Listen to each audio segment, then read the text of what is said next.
time with your team. Making Yes, sure that you bond bonding. more than the game. Because esports is a sport. Pero alam natin na sa likod ng esports is Yung yung mga pagsasamahan. tao, Yes. pagsasamahan pa rin. Pero yun na nga, tama na ang dramahan, bakbakan na tayo. Nandito tayo sa HG versus GH Game 1 at mukhang delikado dito si Spence at Naku, tumama ang Spence! stun. Nandito ngayon si Spence, nandito may flash pa kaya. Magdi-dismount na dito si Kled. One more hit pero hindi na siya inaatake. Fleet na siya. Shotgun is up, exhaust flash is down as well. Cruz, tumama ang snare ni Lux. Grabe ka naman doon, Sir Calculated. And it's gonna be first blood for Draven as this HG squad will get that kill. At mukhang maganda, medyo nagiging maganda yung nangyayari for HG dahil yung Draven pa yung nakakuha ng first blood. So that's additional 400 gold to start with for the bottom lane ng HG. Oo nga, pakiramdam ko that would be a bonus longsword already o boots if he wants to. Kaso medyo nangihinaya nga lang ako kasi wala pang stacks sa passive ni Draven at that point in time. But then again, free gold, hindi mo natatanggihan yan. Oo, hindi na tayo magiging choosy dyan. Basta meron dumating na biyaya, maluwag nating tatanggapin. So, ayun nga, standard laning tayo after that messy team fight in the top lane. And for our standard laning phase, we do see that Vladimir will be going in the mid lane. Walang bamboozling na magaganap dito sa mid lane as Vladimir will try to bully out Haze. Alam naman natin na range is indeed an advantage here in the mid lane. Yes. And also, and ito na nga nakikita natin, early on, medyo nagbubuli ng Irelia yung Vladimir. And well, medyo kasi mas malakas talaga yung damage niya in terms of auto-attack. Well, yeah, because we do know that Irelia is an AD champion compared to this Vladimir that has AP. But in terms of sustain, I think Vladimir will be able to sustain his lane as long as Rebenga doesn't, let's say, disturb this mid lane using his ganks. But grabe na nga yung conqueror damage na sinasabi mo. Ayan ang kinakatakutan ng bawal Vladimir, especially in the early phases of the game wherein matagal pa talaga yung cooldown ng transfusion. And I think all Aaron has to do is to survive that lane until makagang si Juicy. Yeah, Juicy. Yeah, Juicy. because Juicy right now is playing Lee Sin, one of the early game jungles that we do want to see thrive.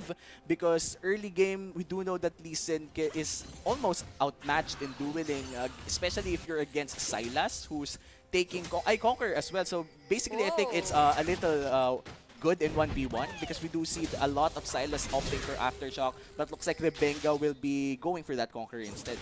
Yes, and I think medyo na-buff pa yung Sylas na nabalik yung kanyang sustain with the W. So medyo mas lamang siya dito talaga sa sustain and much more damage talaga siya kung makipag-duel siya against Lee Sin.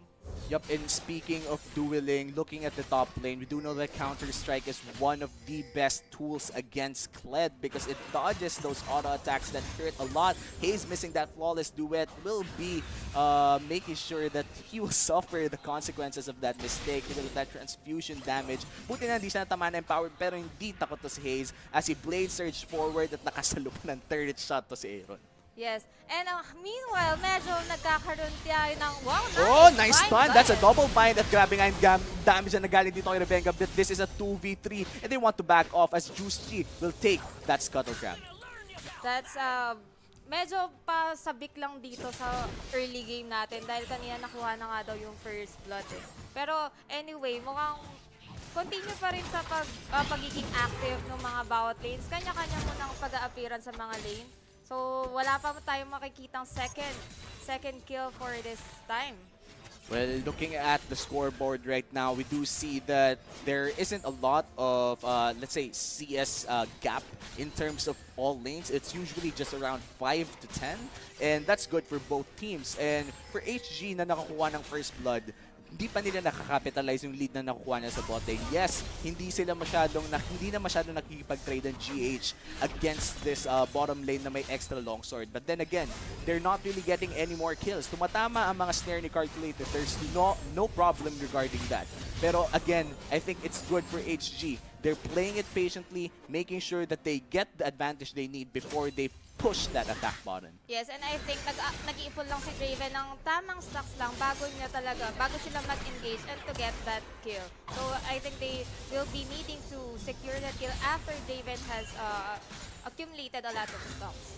And right now, looking at the map, it's fairly silent around. Everyone's just farming, trying to get the items that they need. And top lane has been micro trading again and again. But this is to be expected, especially if you're looking at Cruz and Spelts in the top lane. Both of them high tier top lanes. They do know when to strike because top lane is more about trading that and to know when to strike at the right time because we do know that Rubenga in the top lane right now dodges a gank. Great job for Spelts over there. Yes, and seeing Rebenga at the top side of the map, I think Aaron will, or rather Jushi will be taking the first in, is that a Mountain Drake? First Drake of the game. Yes. So this will be, I think, a sneaky first Drake of the game for GH as Juicy will be taking that together with Karma. So this is a good play for GH. This is a free dragon. I don't think HG knows that they're taking the dragon right now. There's really no pings coming in from HG. So I guess this will be the first Drake of the game for GH, and I'm calling it right now. Just good on the smite, and that's going to be a dragon for GH. Yes, that's the free easy dragon for the side of GH. And aside from that, there's still no any other action happening right now. Actually, in the top lane, they're having small skirmishes, but they have no hard engages that will be resulted to a kill. Well, right now we do see that Silas is in the top lane, just finding camps but won't be able to find any. Alam natin kanina na hindi pa nagre-respawn ng kanyang mga at least red side camps, except for the red buff, but this is not warded as Kled looks to be in trouble in the top lane. Will the stun land coming in from Rebenga? The smite is there, but the stun won't land. Abscond. There we go. The shotgun is down. One more flash. That's double flashes, and this will be Rebenga getting a kill for HG, and it's 0-2 in the map right now.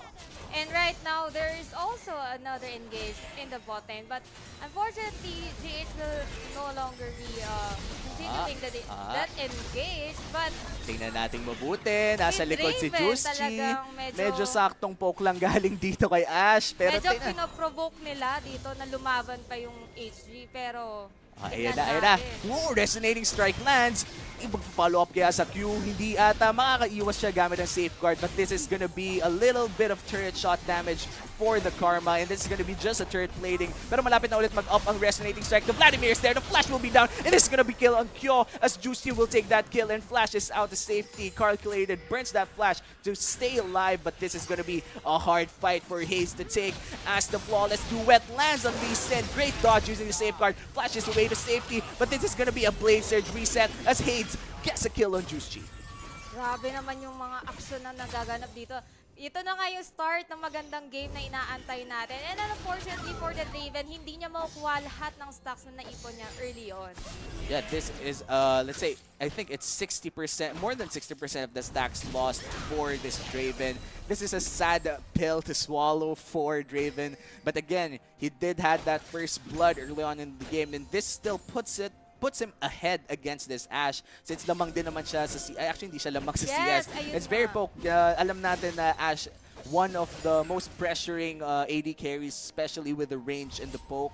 And paired up with Karma, that's really oppressive in the bottom lane. Yes, ang support pa naman dito ni Draven is a Lux. Now, once na mag-miss yung mga binds and yung ibang niyang skill shots, wala na, magbaback na lang sila. So, medyo mas pressured talaga sila sa bot lane against Karma and Ashe. Yep, pero I can't discount Calculated as of now. Calculated, an ex-PGS champion back when he was playing mid lane for AEX. And Calculated, I've seen his, let's say, snares. It's been impeccable. But then again, for the bottom lane, I think it's really Karma just winning the trade early on because we do know that Karma, one of the strongest supports right now in terms of poke and shields. And that's a lot of stuns missing as Juicy sidesteps all of them. But this is still a 3v1. Safeguards the safety. Spells is there to deal a little bit of damage. No, actually, that's Aaron with the Vladimir. But look at the snares. Look at the damage. There won't be any kills, and they will be backing off.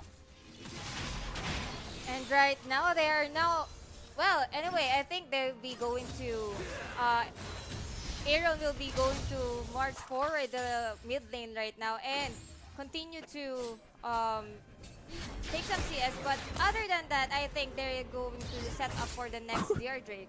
It cancels with the W over there. I think Aaron is in trouble. Blade Surge is there. Conqueror will be up, but Hayes will be backing off from that fight. And again, Hayes, one of the best mid laners in the Philippines right now. I'm not quite sure on who Aaron is because GH, one of the strongest, let's say, teams right now. So I think Aaron still has to prove himself with GH to be able to have a name because Hayes has been playing for several years right now. But looking at the years, this is a 3v2 here in the bottom lane, and Juice G is in the side. Great damage coming in from that Lux. Resonating Strike won't connect, and this will be another kill for HG as the Draven will actually get a kill as well. But on the top lane, GH trades one back. Yes, and I think Spells also stopped Jax from teleporting down in the bot lane. And as we can see earlier on that there are 2 TPs that are being burned. And right now Rebecca is taking the Rift Herald. So I think they need that to have another pressure in the lane and take up more plates. Third place. And third plating right now, a lot of gold coming in from that. That's around 160 per plate. So if you do get 5 plates, that's around 800 gold, and that's massive if you think about it, especially if you get those solo gold. Right now, Dragons are going to the side of GH, and Juicy has been creating a great job in getting those dragons, but then again, hindi niya na-calculate yung damage na nagagaling sa Lux and Draven kanina. It is now 1 and 2 compared to Rebenga. Still perfect KDA and with the Rift Herald as well. And meanwhile for Draven, this is something new. I haven't seen this for quite a while, but Draven's first item will be a scimitar just to escape all that CC coming in from Ashe. That's correct. Actually, madalas na first item. Oh, Flash is in with a stun, and the whole combo is there for Draven. But look at the Ashe arrow, and that's gonna stun them in place. Meanwhile, in the mid lane, nagsasapakan sila dito. Hindi natin nakita kung ano action sa bot lane. Pero wala namang namatay. Pero grabe ang aksyon na nanggagaling. Blinak lang niya yun. Like, that was basic blocking for Rip Herald to be summoned. But this is 2v3 in the bot lane right now. And looks like it's gonna be a fight in the mid lane. Blazers reset is up. Ignite is sticking down on this Irelia. Will this be a kill for Aaron? It's gonna be a shutdown as Hayes falls down to this Vladimir. Oh, and another leap strike with the Empower. Hindi babalik si Scarlet. It's gonna be a kill for GH rather. Yes, and unfortunately, we will have to see Kled in a while. And habang yung HG dito, another engage but hold by that Rebenga. thought. Grabe ang pagpasok dito ni Rebenga. Paulit-ulit lang niyang ginagawa. Pero grabe ang mga results na nakukuha ng HG as they're getting plate after plate. At nakikita natin dito, 3-6 ang score. Medyo malapit pa kung iisipin natin. Pero for the gold lead, it's just a 3K, roughly 3K gold. Actually, no, 2K lang pala yung gold lead nila. So, great job for GH to keep it, let's say, in check. Kahit na lalamangan sila sobra sa plating. Yes, may papansin natin na kahit level 8 lang si Rebenga, and against Vladimir, medyo significant na yung damage na nakapakita niya and na nabawas niya kay Vladimir. So, I think Aaron has to check out or look out for Rebenga habang magagang siya kasama ni Irelia. Well, right now, Rebenga has completed his jungle item, and this is massive for the clear speed of Sylas. So I'm guessing na medyo makakahabol siya in terms of level. Meanwhile, for the mid lane, nakita natin kanina na naka-solo kill to si Vladimir against Irelia. And if you think about it, Vladimir is one of the late game champions here in League of Legends. So Vladimir getting an early kill on this Irelia will be massive for GH. So medyo lamang ngayon HG, let's say 2K, roughly 2K gold lead. But when this Vladimir scales, oh, he scales. Yes, and especially meron pa tayong Karma and hold that thought. There's an engage by Dre and grabe ang flash insect neto ni Juice G, showing his young blood over here. At ayun nga, that's gonna be a kill for HG again. Napakagandang engage naman. GH pala, sorry, GH eh. GH, ako-confused na ako sa pangalan na to. Totoo, nakaka-confuse talaga kasi parehas na sila ng letters. And meanwhile, si Rebenga mukhang yun nga, stopwatch will be burnt, pero grabe na nakaw niya ang shield ni Karma, and that's a clutch shield coming in from Rebenga. Resonating strike for Juice G, and he kills the king, pero Kyo will take revenge as he gets that kill on Juice G. Yes, and now Draven is sitting at 3-1 right now and has a 150 gold bounty.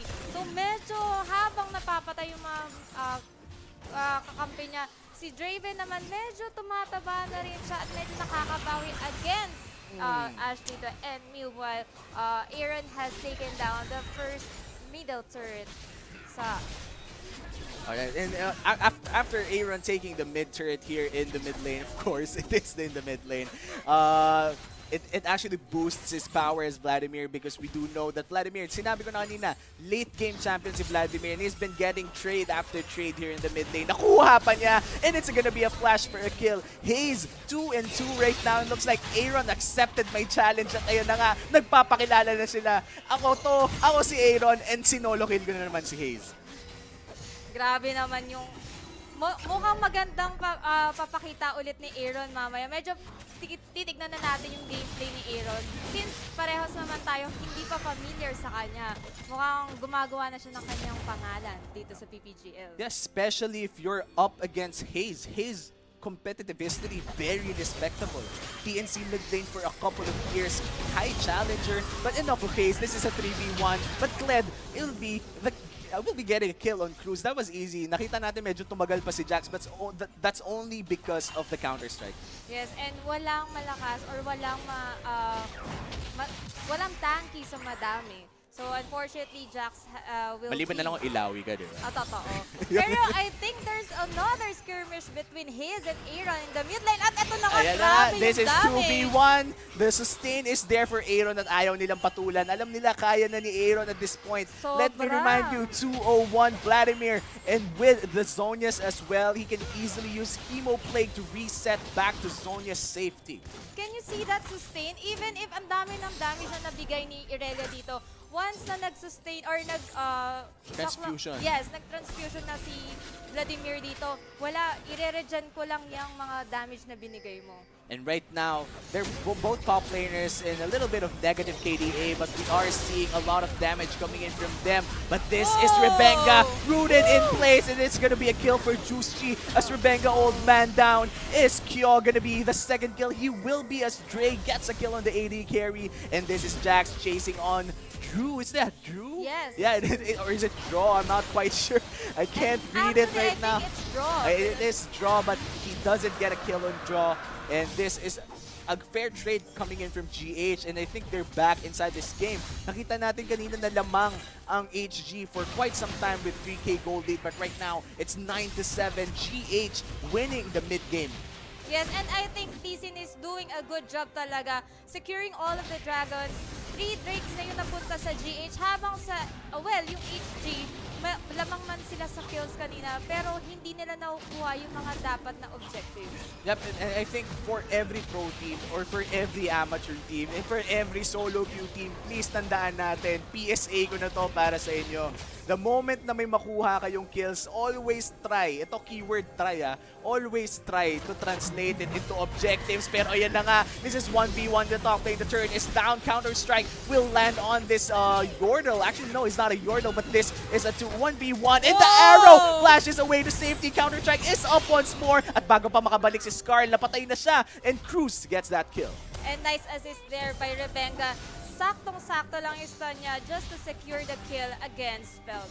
Grabe yung flash out ni Cruz dun. No? Parang hype, ultra instinct. Grabe, super saiyan to si Cruz dito in the top lane. Naalala ko pa last PGL, nakikita ko to si Cruz, nagsispam siya ng kill. May capacity to si Cruz na mag-carry ng game for HG. And for a top lane to have that capacity to just manhandle everyone in the late game, I think that is a complete asset for Hey Gaming. So I hope they do for Hey Gaming. Alagaan nila dito si Cruz because Jax on Cruz will be hyper carrying in the late game. Yes, and especially malaking tulong talaga kapag yung top lane mo, kaya niya i-sustain yung lane niya. And yung jungler, mas madami siyang time mag-gang sa mid lane at sa bottom lane. And thus, securing other kills at mapapangalagaan pa niya yung mid lane or yung bot lane. Yep, and right now we do know that Jax is a direct counter pick against Kled, so I think it's normal for Kled to be behind in both in CS and kills. I do have to remind everyone watching this game that in terms of utility, I think the Kled ultimate delivers so much utility for GH as well, especially for Karma and Ashe, who are fairly mobile without their shields and movement speed bonuses. So this is going to be an arrow in the mid lane, and it won't land in him. Yeah, so parang ano lang siya, Flyby. saktong hello lang para dyan sa inyo. Dadaan at walang matatamaan. And that's gonna be another 1 minute for GH rather to not having access to that enchanted crystal arrow. Yes, and habang si Cruz dito, so tamang side lane push lang siya. Well, anyway, Karma and Ash is now on the top side of the map trying to defend that second turret. And medyo mukhang magpe-prepare na yata ang HG dito for the Baron as we can see that they are pinging in the Baron. Well, we do see a lot of pings in the Baron area, and they are clearing some wards as well and putting down vision for their own. Because we do know that GH has 2 Mountain Drakes, and they are completely capable in taking this early dragon, Baron rather, if they wanted to. So HG has to be safe. HG has to place down their wards. They have to make sure that GH won't be able to sneak a Baron around. Yeah, especially they have 2 Mountain Drakes, malaking damage or mabilis lang nila matitake down nga yung Baron dito. And especially right now, medyo malakas na rin yung sustain. Vladimir has killed and also yung shields pa ni Karma. Kahit sabihin natin medyo na-debuff yung, na-nerve yung shields ni Karma, malaking tulong pa rin yun. Lalo na nga, meron tayong sustaining mid lane. Well, right now, Cruz doesn't have a lot of, let's say, opportunities to enter a team fight if ever it does break down in the Baron area, because nakikita natin dito down ang TP ni Cruz, so they have to stay careful. Pero looks like the top lane will be engaging in a 1v1. The shield is up, but the counter-strike will be soaking up a lot of damage. Pero Cruz, mukhang delikado ka na dito. Ults will be down and Conquer as well. And this is a clutch fight. Cruz, mabubuhay ka pa dito. Shotgun is there. And it's gonna be a solo kill for Spells in the bottom lane. And nakikita na natin yung mga Baron pings sunod-sunod na. They want to take this Baron. They want to take it quickly. Unfortunately, kahit lamang na ng 2 levels si Cruz dito against Spells, nakaya pa rin niya yung 1v1 and with the help of Scar. At ayun nga, alam natin that Scar, let's say Scar, hindi naman siya nakapag-reset kanina, but the shotgun, hindi mo maiiwasan ang shotgun kahit na counter-strike ka. Great attempt coming in from Cruz, but it won't be enough. The final spark will be burned. And the enchanted crystal arrow as well. Ayaw nila palapitan si Rebenga, pero tingnan mo yung Vladimir dito sa likod. Hindi tutunaw na isa-isa. And that's gonna be a Baron secured for GH as Lee Sin gets the smite. And that's gonna be a double kill for Kled as well. Isa-isa na natutunaw mga taga-HG. Si Calculated na lang natitira. And Jax will be the remaining member of HG. And it's gonna be a 4-for-0 trade as GH takes the Baron, takes the whole team apart. Grabe naman yung action dito. Sobrang ganda ng pasok ng Vladimir doon. And sinecure na nga na hindi na makapasok sila Rebenga and also yung Irelia. And I think they're going to take the inhibitor turret dito and as well as the inhibitor. Ayun nga, this is GH. Looks like it's gonna be game if gusto nilang tapusin to. There are single digits on the death timers of people in HG. Madedef pa kaya nito? Buhay na si Kyo, buhay na si Calculated. Nexus na lang ba ang titirahin nila? This is gonna be a no snare landing, pero grabe na damage dito kay Aaron. Just focus on the Nexus, guys! And this is gonna be Juicy winning the game. GH wins game 1 of the